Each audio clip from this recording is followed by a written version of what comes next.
Since 1934, Iowa's farmers have turned to the Iowa Farm Bureau spokesman as their trusted news source.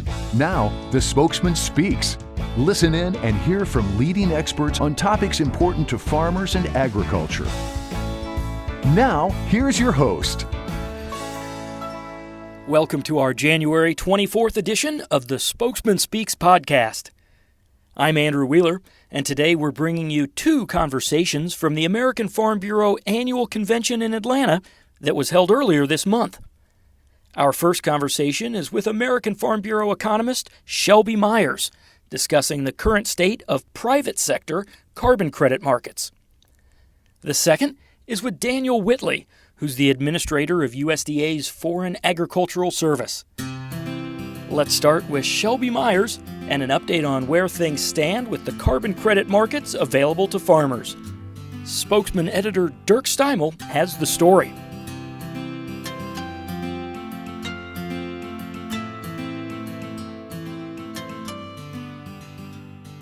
Shelby, we've talked a lot about carbon, and there seems to be a bit of a pause now.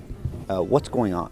Yeah, the pause in the market right now, or the industry of carbon market developments and other ecosystem services markets, is that many of the demand buyers are waiting for those third-party verification entities to approve the Scope 3 protocols for what's going to determine what a Scope 3 credit actually is, and that standardization across the market for a Scope 3 credit.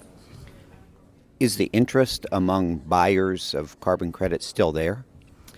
From all accounts that I've seen, yes, they are still very interested in making these changes. They're interested in streamlining their emissions and driving down their overall emission contributions to climate, and are looking at agriculture as one of the options and industries to help them reduce their carbon footprint, primarily because we've done such a great job thus far in reducing our own climate footprint, and they want us to be at the table, and that's something that we continue to advocate on from American Farm Bureau forward, with not only on the Hill but also with the private industries as a grower group to represent our members.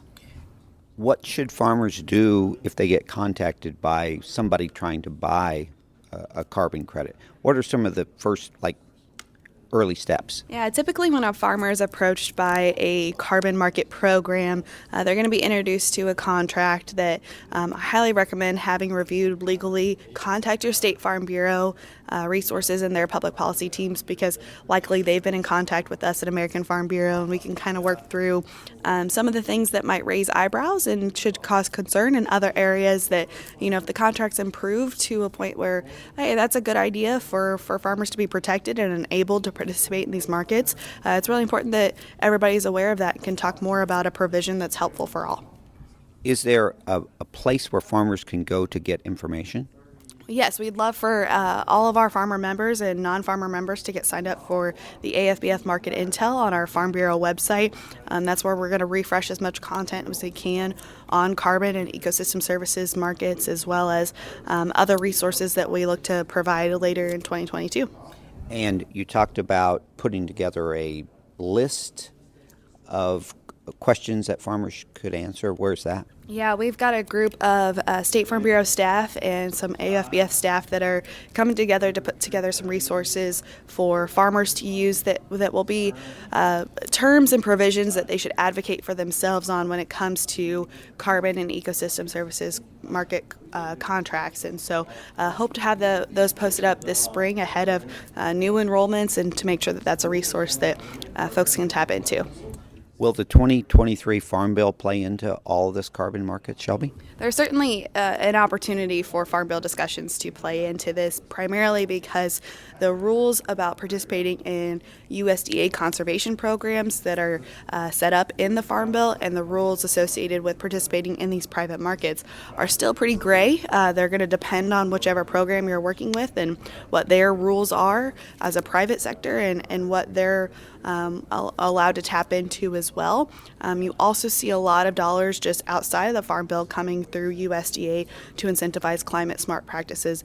That will certainly be part of the conversation, because if you adopt a practice using dollars this year but also want to and participate in the market and also want to participate in a Title II conservation program, how is that going to interact, and what makes you an early adopter, or does it help with additionality, all of those questions that we talked about.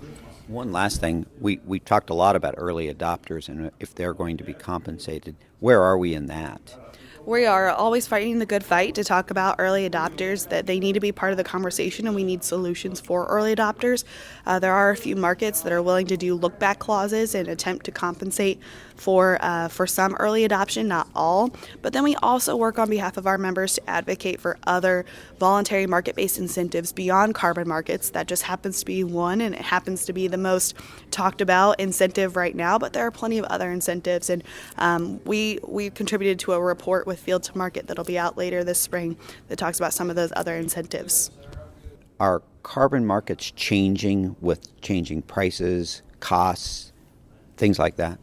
We hope that that will be the case, obviously, because it's a market-driven opportunity and a market-based incentive. But as of right now, early market analyses have been run on old commodity prices prior to the September 2020 commodity price rise up, but they've also not adapted with the most recent input price changes. Now, both of those happen unexpectedly, and those the carbon markets obviously have the chance to adapt and change their prices. But from what I can tell, you're going to lock in a price or lock in a pricing system, and it may not compensate for all of the external factors that might be impacting a farm. Mm-hmm. So this is a situation that is changing quickly, and we just have to keep up on it. Absolutely, and we're doing our best to stay up to date on all the information necessary so that farmers and ranchers feel like they have the most resources to make that decision for themselves and for their business, and try our best to stay on top of that. We appreciate that update from Shelby. Carbon credit markets can be a really tough topic to get your mind around, and Shelby does a great job of breaking it down for us. If you're a longtime listener, you know that we've sought Shelby's expertise in this area a few times before, and we appreciate having her back on the podcast to give us the latest. During the interview, you heard Shelby refer to Scope 3 credits and the fact that the current lull in carbon market development is due to companies waiting on third-party verification of the criteria for those Scope 3 credits. And for just a bit of context, a company's greenhouse gas emissions are broken into 3 scopes, and Scope 3 emissions are commonly referred to as value chain emissions since they're emissions from entities not owned or controlled by the reporting company.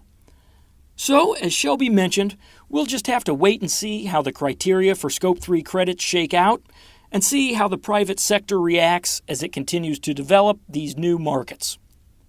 You also heard Shelby mention that American Farm Bureau's Market Intel site is the place to go to stay up to date on carbon credit market news, so we've included a link to the Market Intel site in the notes for this episode. Next up, we have a conversation on Ag's trade outlook with the administrator of USDA's Foreign Agricultural Service, Daniel Whitley. And for that, we turn things over to Tom Block. You know Tom as our longtime Spokesman News coordinator, who will be taking over as Spokesman editor when current editor Dirk Steimel retires from the Spokesman at the end of this month. Here's Tom with USDA Foreign Ag Service Administrator Daniel Whitley.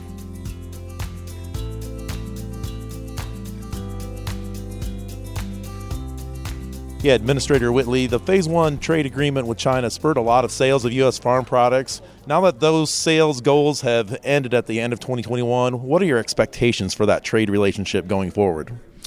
Well, I'm optimistic, but I do think there are some options that the administration will consider. First, how do we look at China's overall performance at Phase 1?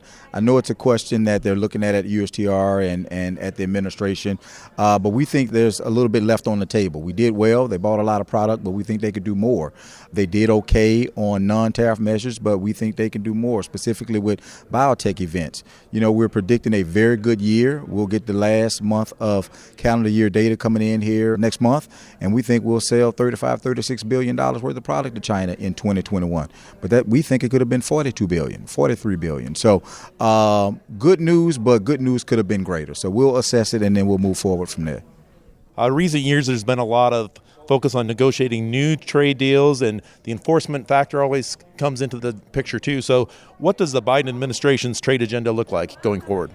Yeah, I think it's going to be an agenda that really encompasses the interests of agriculture. We've heard and we know that a lot of folks in America feel they've been left behind with trade policy agendas in the past. We've heard that from some middle-class Americans. We've heard that from Americans working in manufacturing.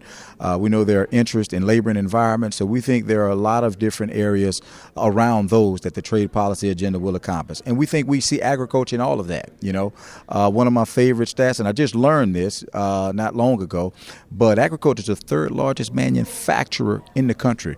And it's not even behind automobiles. It's behind chemicals and computers. So who would have thought that ag is the third largest manufacturer in the United States economy? So we're excited, and we think a trade agenda that fits the middle class and manufacturing will work for American agriculture. And that fits right into the jobs agenda, creating jobs. That's right. We think we're one of the largest generators of jobs. We know we're the top in rural America and in the rural economy, but we think we're an engine of growth, of economic growth for the overall economy. So anytime we can create jobs, trade creates a tremendous amount of jobs. Let me share this stat with you. For every $1 billion in U.S. ag exports, you need about 700-800 jobs to support that $1 billion in exports. So when we're talking about selling $160 billion, which is where we're at now through November, we think that could be close to $180 at the end of the year. We're talking about a lot of jobs, trade, and American agriculture supports.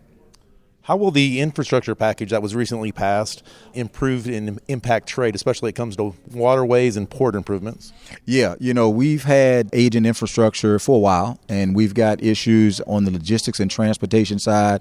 And I've talked to some folks who spend a lot more time out there on the road and moving ag products back and forth a lot. And I hear that this is welcome news to get some of these logistics addressed, to get some of these issues they've been dealing with. I've heard horrific stories about traveling over certain bridges around the country.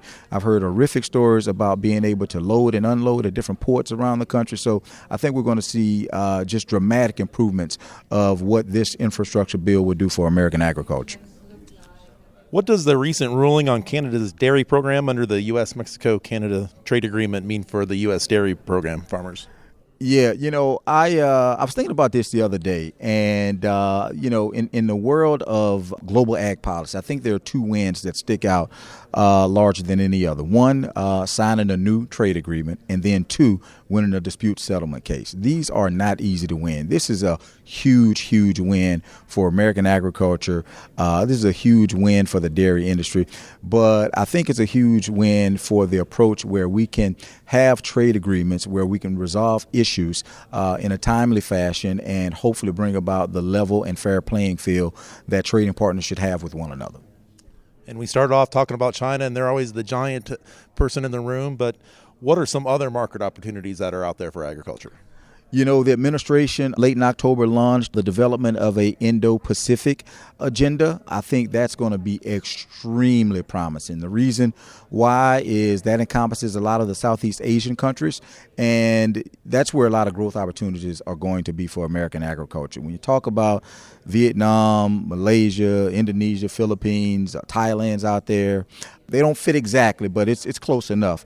There will be a tremendous amount of opportunities. It's not a trade agreement, but anytime you can start an economic conversation and you're talking about cooperation and collaboration, I'm just always hopeful that at some point it will evolve into trade and opening up markets and creating opportunities. And we know the opportunities to feed and provide products to middle-class consumers and Southeast Asia region is phenomenal. And we're excited about any potential with Southeast Asia.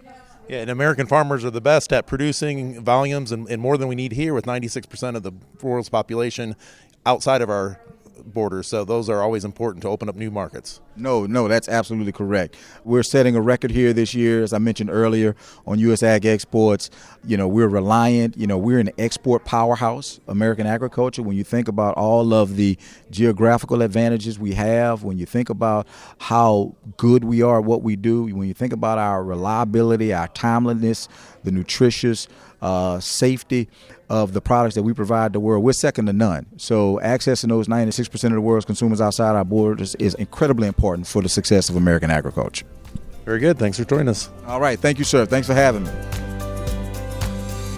We're glad to have Administrator Whitley on the podcast, and it's great to get his insight on some of the most promising opportunities for ag trade moving forward.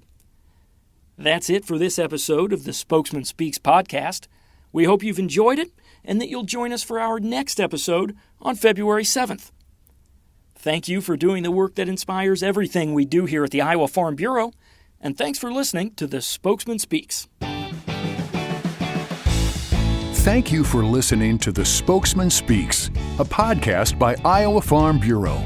Check out more podcast episodes at iowafarmbureau.com/podcast. You can also find and subscribe to the Spokesman Speaks podcast in the Apple Podcasts app, Google Podcasts, Spotify, iHeartRadio, and other popular podcast apps. We appreciate your ratings and reviews, and we welcome you to email us your feedback at podcast@ifbf.org.